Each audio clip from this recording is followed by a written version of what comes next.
के ऊपर से देता रहेगा। सर 23 अगस्त को लैंडिंग प्रोसेस कितनी ऊंचाई से शुरू होगी और लैंडर की स्पीड क्या रहेगी? तो जैसा कि मैं बता रहा था कि प्रोपल्शन मॉड्यूल तो चंद्र की कक्षा में घूमता रहेगा और साथ में उसके साथ जो लैंडर मॉड्यूल है जिसको कि हम सॉफ्ट लैंडिंग कराने की कोशिश कर रहे हैं, तो वह 17 अगस्त को लगभग 157 बाई 167 किलोमीटर की कक्षा में था।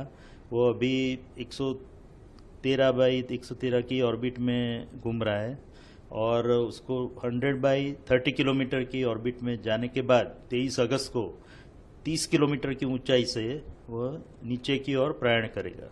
सर लैंडिंग में कितनी मुश्किल हो सकती है और यदि 23 तारीख को कोई टेक्निकल प्रॉब्लम आती है तो क्या होगा सर? तो 30 किलोमीटर की एल्टीट्यूड या हाइट से लैंडर नीचे की ओर चंद्र की सतह पर जाने का प्रयास करेगा 23 अगस्त को, और उसके 2 घंटे पहले हम पूरे जो कमांड है वो यहाँ से जो हमारा बाइलालू अर्थ स्टेशन है वहाँ से अपलोड कर देंगे लैंडर मॉड्यूल के अंदर। और उसके बाद जो लैंडर मॉड्यूल की हेल्थ चेकिंग, टेलीमेट्री और चंद्र में जो स्थिति है उसको सबको ध्यान में रखते हुए लगभग 2 घंटे पहले हम ये निर्णय लेंगे कि उस दिन चंद्र पे उत्तरायण करना ठीक रहेगा कि नहीं रहेगा। तो अगर मेरे ख्याल से कोई और मुश्किल तो आने वाली है नहीं और हम पूर्णतया 23 अगस्त को ही चंद्र पे उतरने का प्रयास करेंगे। बट अगर कोई हमको ऐसा आपत्तिजनक लगता है तो हम लैंडिंग को पोस्टपोन करके 27 अगस्त को करेंगे। तो उसके लिए भी हमने पूरा सावधानी बरती है और उसके लिए जो भी कार्य करना है, जो सब प्रणाली है वो सब भी तैयार रखी है। तो हम जो मोस्ट प्रोबेबली हम 23 अगस्त को ही उत्तरायण करेंगे, अन्यथा 27 अगस्त को। और 23 अगस्त को 30 किलोमीटर की हाइट से वो लैंडर नीचे उतरने का प्रयास करेगा। तो और उसकी जो वेलोसिटी होगी 30 किलोमीटर की हाइट पे वो लगभग 1.68 किलोमीटर पर सेकंड, जो काफ़ी गति मानी जाती है, स्पीड मानी जाती है, उससे वो नीचे की ओर प्रयाण करेगा। और जैसा कि आपको पता है चंद्र का जो गुरुत्वाकर्षण है वो उसको नीचे की ओर खींचेगा। तो उसके बाद वो इसलिए हमको जो थ्रस्टर इंजन है उसको रेट्रोफायर करना पड़ेगा जिससे कि उसकी स्पीड कम होती जाए और धीरे धीरे जब चंद्र की सतह पर पहुंचेगा तब लगभग 0 स्पीड हो जाएगी उसकी। तो उसके लिए हमको इंजन थ्रस्टर फायर करेंगे। तो ऐसे 4 थ्रस्टर इंजन हमने लगाए हुए हैं लैंडर मॉड्यूल में। तो पहले 30 किलोमीटर से वो 7.5 किलोमीटर पे आएगा, वहाँ से 6.8 किलोमीटर पे आएगा। उसके बाद वो 2 इंजन हम बंद कर देंगे और फिर 2 इंजन से ही नीचे की ओर प्रयाण करेगा। जो 2 इंजन उसको रिवर्स थ्रस्ट देंगे, जिसके कारण जैसा कि मैंने बताया जब 30 किलोमीटर पे था उसकी गति 1.68 किलोमीटर पर सेकंड थी, वो 6.8 किलोमीटर तक आते आते 350 मीटर पर सेकंड तक हो जाएगी, यानी कि 4 गुना कम हो जाएगी। उसी तरह वो 6.8 किलोमीटर से फिर 800 मीटर तक आएगा और तब लगभग उसकी स्पीड जो है वो 0 मीटर पर सेकंड जैसी हो जाएगी। और उसके बाद सीधे 150 मीटर तक नीचे प्रयाण करेगा, जिसको वर्टिकल डिसेंट बोलते हैं।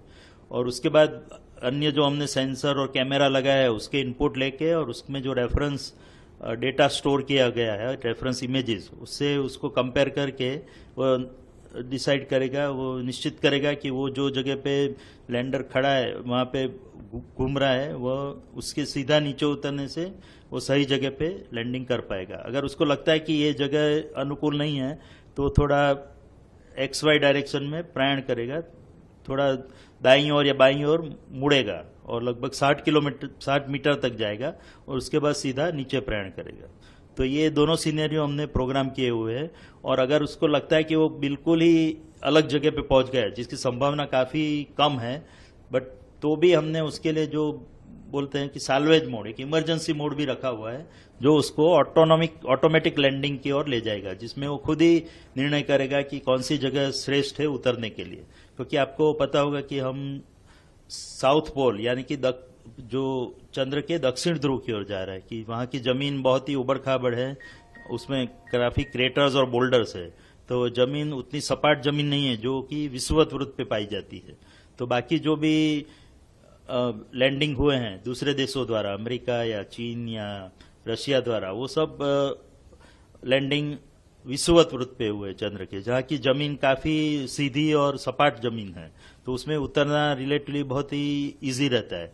बट उसको छोड़ के हमने साउथ पोल की ओर प्रयाण किया है 70 डिग्री लैटिट्यूड पे, और जो जहाँ की जमीन काफी उबड़ खाबड़ है, हेजार्डस है जिसको कहा जाए, तो उस जमीन में से हमको एक सपाट एरिया फाइंड आउट करना है, जो एरिया जिसमें उतनी उबड़ खाबड़ जमीन ना हो, तो वो फाइंड करने के लिए हमने 4 बाई 2.4 किलोमीटर का एक एरिया आइडेंटिफाई किया है, लैंडिंग साइट जिसको बोलते हैं, और उसमें उसको अलग अलग 24 मीटर के भागों में डिवाइड कर दिया गया है। तो और उसमें से एक जगह पे हम उत्तरायण करेंगे, यहाँ पे नीचे प्रक्षेपण करेंगे, और जैसे कि मैंने बताया वो जगह अगर ठीक नहीं है तो थोड़ी उसमें से ही लगभग 3900 ऐसी सब इमेजेस हमने स्टोर करके रखी है। उसमें से जैसा कि मैंने बताया 800 मीटर से सीधा नीचे वहीं पे उतर जाएगा, और खासकर वही आइडियल साइट है हमारे लिए। बट कुछ अगर थोड़ा बहुत जरूरत पड़ी तो थोड़ी साइड में खिसक के दूसरी एक साइड पे जाएगा, जो भी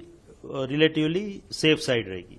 और जैसा कि मैंने बताया, अगर 23 अगस्त को हम उत्तरायण का प्रयास नहीं करते और 27 अगस्त को करते हैं, तो वो लगभग जो मेन साइट है उससे 400 से 450 किलोमीटर दूर रहेगी, यानी कि अहमदाबाद के बदले हम बंबई में उत्तरायण करेंगे, उस प्रकार का सीनरी होगा। बट वो साइट भी उतनी सही नहीं है जो पहली साइट है, बट फिर भी उसमें भी हम सफलतापूर्वक नीचे लैंडिंग करने में सफल हो जाएंगे, ऐसी हमारी पूरा कॉन्फिडेंस है।